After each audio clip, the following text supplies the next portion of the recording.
First man to walk on the moon. That'd be something. Neil, everyone's in agreement. We'd like you to command. Le nom Neil Armstrong, c'est presque le nom le plus connu de l'histoire. Neil Armstrong, pour moi, c'est celui qui, au nom de l'humanité, a montré que des humains pouvaient faire quelque chose de totalement dingue. That's one small step for man,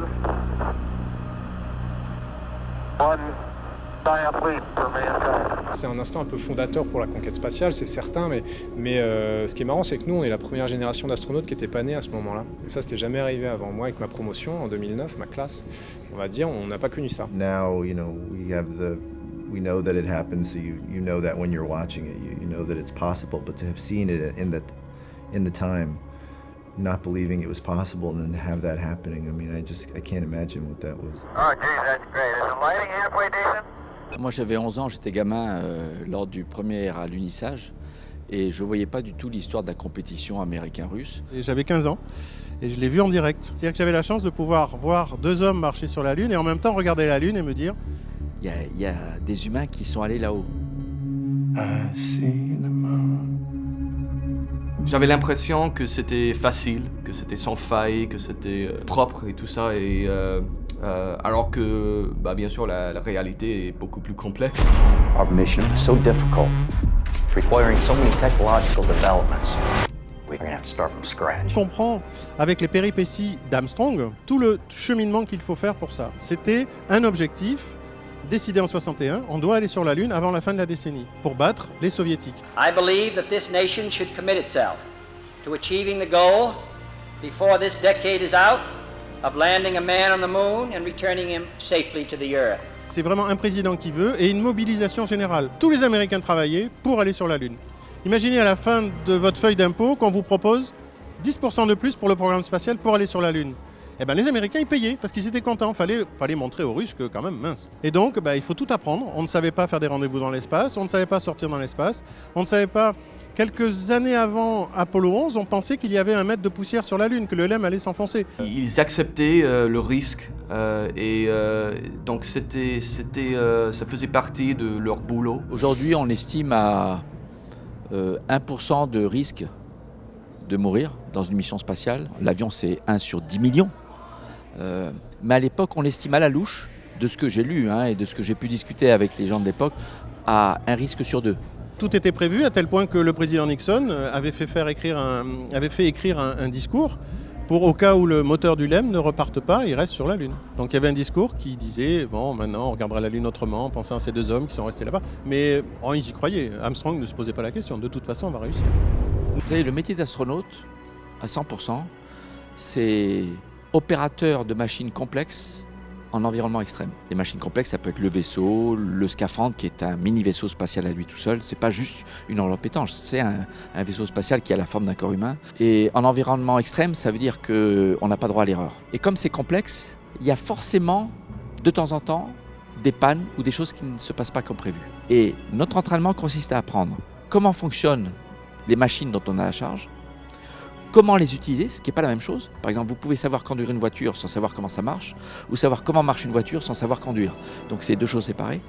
Et après, je dirais plus de 50%, 70% du temps d'entraînement, c'est répéter des phases critiques de la mission dans des simulateurs à très haute fidélité, dans lesquels les instructeurs injectent des pannes pour nous solliciter, pour nous apprendre à faire face aux aléas. Mais parfois, on a une fuite de carburant, avec une fuite d'air, avec le feu à bord, avec un court-circuit, avec le manche de pilotage qui ne répond plus. Il faut trouver la solution. Je peux vous dire qu'à l'approche du vol, on est Superman. Et en fait, ils nous déclarent bon pour vol que si on réussit tous ces tests. Les astronautes qui partent en mission, c'est d'abord d'être pressés très fortement sur leur siège, mais sur le dos. Imaginez-vous assis dans un avion, mais l'avion, on le met le nez vers le haut. Donc vous ne reposez pas vos cuisses sur le siège, mais votre dos sur le dossier. Et lors du décollage, vous vous sentez pressé, mais avec une pression qui est très supportable. C'est 1,5 en navette spatiale, c'est 1,2 en Soyouz, c'est 1,8 dans notre avion qui fait les vols 0G de Novespace. Mais bien sûr, à la fin du vol, ça monte jusqu'à 2-3G. Et c'est assez physique. Si vous n'avez jamais vécu ça auparavant, vous avez l'impression qu'il y a une force invisible extérieure qui vous agresse physiquement. Mais ça fait pas mal, c'est très supportable. Au bout de 2 minutes, le ciel devient noir en plein jour.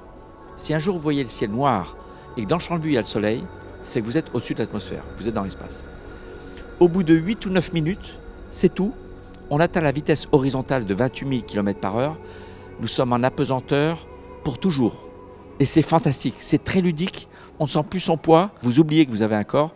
Et la quatrième sensation spectaculaire, vous vous approchez du hublot. Et pour la première fois, vous regardez la Terre. Et là, c'est... waouh!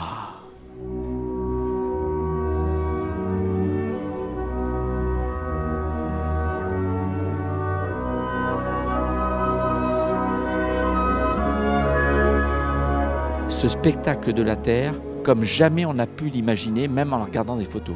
Le champ de vue porte à 2500 km, le contenu change très vite, et en plus c'est beau. C'est beau parce que c'est vivant sur le plan climatique, géologique, les volcans, les ouragans, et c'est beau parce que la Terre abrite le vivant. Vous voyez les lignes de contraste, l'éclosion de phytoplancton, les forêts tropicales, les déserts, les glaciers, et on tombe amoureux de la planète. Et ça, c'est ce qui marque le plus à vie les astronautes, même si les autres sensations que je vous ai décrites sont aussi très spectaculaires. First Man, c'est la vie d'Armstrong. C'est vraiment la vie d'Armstrong, et toutes les scènes spatiales que l'on voit se sont réellement produites. C'est un film que j'ai beaucoup aimé, parce que de tout ce que je connais de Neil Armstrong et du programme Apollo, tout est bien reflété. Sur l'expérience sensorielle, à chaque fois qu'il est en vol, c'est plus assourdissant et remuant que la réalité. Mais je pense que c'est fait volontairement, probablement, pour faire ressentir au spectateur qui ne connaît rien que c'est quand même pas anodin d'aller dans l'espace. Le cinéma, c'est pour faire rêver ou c'est pour être un documentaire? Vous avez un qui fait les deux, qui est Apollo 13. C'est un documentaire qui fait rêver. C'est chirurgical. Les gars, ils ont refait les panneaux, les boutons à la bonne position. Après, vous avez des films comme First Man qui font rêver. C'est une histoire fidèle à la fois de Neil Armstrong et des missions qu'il a réalisées. C'était quelqu'un qui adorait cette poursuite, qui regardait toujours vers le ciel. Et je trouve ça très romantique, très poétique, très beau. C'est un très beau message, ce film, parce qu'il peut montrer à des jeunes aujourd'hui que l'humain est capable, quand il a le sens de l'engagement, quand il y a toute une équipe engagée pour réussir quelque chose de difficile, on peut y arriver. Voilà, rien n'est impossible. Il faut juste le vouloir très fort. Shine.